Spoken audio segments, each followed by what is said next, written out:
Bonjour à tous, vidéo spéciale aujourd'hui. Ce n'est pas une théorie comme d'habitude.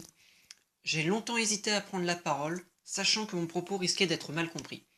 J'avais vraiment pas prévu de faire cette vidéo à la base, mais finalement, je pense que c'est suffisamment intéressant pour prendre le risque. Donc c'est parti pour l'autopsie psychosociologique du katakourisme.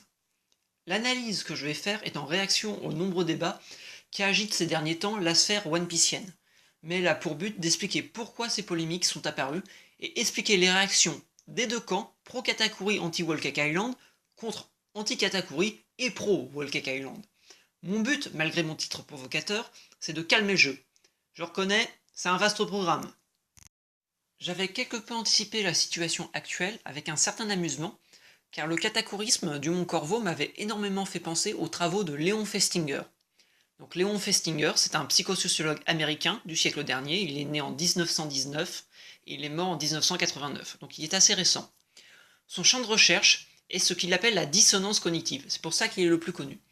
Alors la dissonance cognitive, ce qui en termes moins barbares et jargonneux, signifie l'étude de la tension qu'une personne ressent lorsqu'un comportement ou une croyance extérieure entre en contradiction avec ses propres idées ou croyances. Ou, éventuellement, quand une de nos croyances est invalidée par des faits réels physiques, comment on réagit. Il a notamment beaucoup travaillé sur les populations qui ont été sous l'emprise de sectes apocalyptiques aux États-Unis, et donc se sont retrouvés face à l'invalidation de leurs croyances, puisque la fin du monde n'a pas eu lieu. Mon amusement vient de similitudes entre les réactions des personnes persuadées de la victoire de Katakuri et les sujets d'études de Festinger. Cependant, il y a aussi des choses à dire sur ceux qui se vantent de façon très agressive d'avoir prévu l'inévitable victoire de Luffy. Alors je ne suis pas sociologue de formation et je vulgarise, donc c'est normal si en faisant des recherches vous trouvez des inexactitudes. Pour la première similitude, je vais évoquer la fable du renard et du raisin de l'écrivain grec Ésope. Elle a le mérite de nous familiariser avec la notion de dissonance cognitive, tout en montrant une analogie parfaite avec l'attitude des pro-Katakuri. L'histoire est celle d'un renard qui voit des raisins qui sont trop hauts pour lui et il veut les manger. Comme le renard est incapable de trouver un moyen de les attraper, il décide que finalement, les raisins ne valent pas la peine d'être mangés, avec la justification que les raisins ne sont probablement pas mûrs ou qu'ils sont trop acides, bref, mauvais. L'attitude du renard est exactement la même que les personnes qui jugent que l'arc est mauvais et incohérent parce que Katakuri a perdu. C'est valable aussi pour l'endurance ou plutôt la résistance de Luffy prétendument incohérente. Dans ce cas, face à l'invalidation de nos croyances et désirs, on réduit notre dissonance cognitive en critiquant la réalité.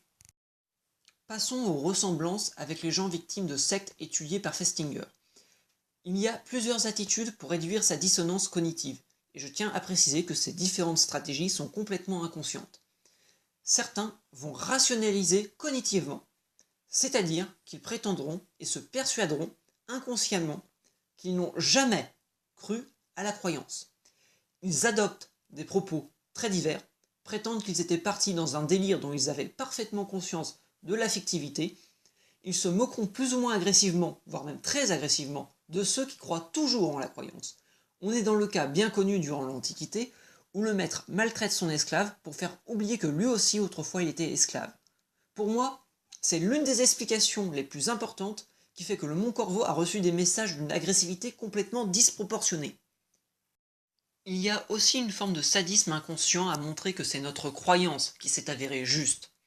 Car oui, ceux qui étaient convaincus de la défaite de Katakuri, dont je fais partie, se sont aussi forgés une croyance très forte en réaction aux croyances du katakurisme. Dernier cas, et c'est celui qu'on voit le plus souvent chez les pro-Katakuri, le refus d'accepter la réalité. La personne modifie le support social de la réalité pour qu'elle se conforme à leurs croyances et ils essaieront de convaincre leur entourage que leur croyance peut encore se réaliser, ou s'est effectivement réalisée. Ce genre de raisonnement fallacieux, qui ne sont pas voulus, se voit assez facilement dans l'emploi de certaines expressions.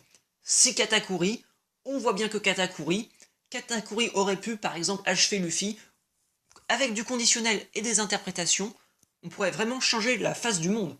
Et les messages de toutes les œuvres artistiques et religieuses pourraient être changés. Par exemple, il y a toute une partie du débat qui repose sur la définition de ce qu'est une victoire dans One Piece. Alors que jusqu'à présent, on s'est jamais posé la question.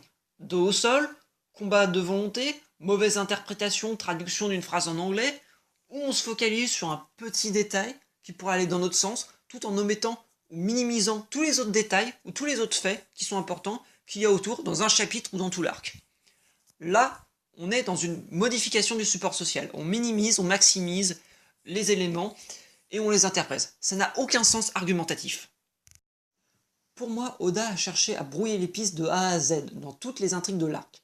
Les trahisons et rebondissements sont les grands thèmes de l'arc avec les relations familiales. Mais il y a tellement eu de surprises et de retournements de situation inattendus qu'il a pris le risque de perdre complètement ses lecteurs. J'étais partisan d'une victoire depuis le début. Mais en revanche, je pense que Oda a tenté quelque chose de très moderne dans sa mise en scène, même d'avant-gardiste. Sa mise en scène, elle m'amène fortement son héros à l'extrême au point de rendre l'issue du combat complètement incertaine et donc réaliste. Moi, ça m'a fait penser au match légendaire de boxe entre Mohamed Ali et John Foreman. Je vous conseille de regarder les deux dernières minutes du match, pardon. Vous allez tout de suite comprendre de quoi je parle. Foreman fait pleuvoir une pluie de coups sur Ali et pourtant c'est lui qui perd. Alors qu'à côté de cette mise en scène peut-être trop moderne et à mon avis réaliste, il utilise une figure de style ultra classique et presque surutilisée dans les récits qui nous indiquent le vainqueur. La préfiguration. Le héros affronte une version améliorée de lui-même pour pouvoir progresser le plus rapidement possible. C'est utilisé même dans les shonen pour enfants, mais il faut reconnaître que ça marche toujours très bien. C'est ce mélange entre un schéma narratif très, peut-être trop classique même, combiné à une mise en scène et un découpage des cases très moderne, qui en a déconcerté plus d'un, car ils ont perdu leur repère. Est-ce qu'Oda a raté son exécution? Le parti pris artistique était-il trop opposé? Était-ce le bon choix de rendre le combat complètement incertain, au risque de déplaire quelle que soit l'issue du combat? Il est difficile de répondre à toutes ces questions, très sincèrement. La preuve en est que les débats déchirent toute la communauté encore actuellement. Pour moi, seul le recul et le temps permettront de calmer la dissonance cognitive des uns, que j'ai évoqué auparavant, et le triomphalisme très excessif des autres. Dans tous les cas, nous ne pouvons nier que cet arc nous a fait vibrer. Alors profitons, relisons, prenons du recul pour juger plus calmement. Le fanatisme du katakourisme est mort.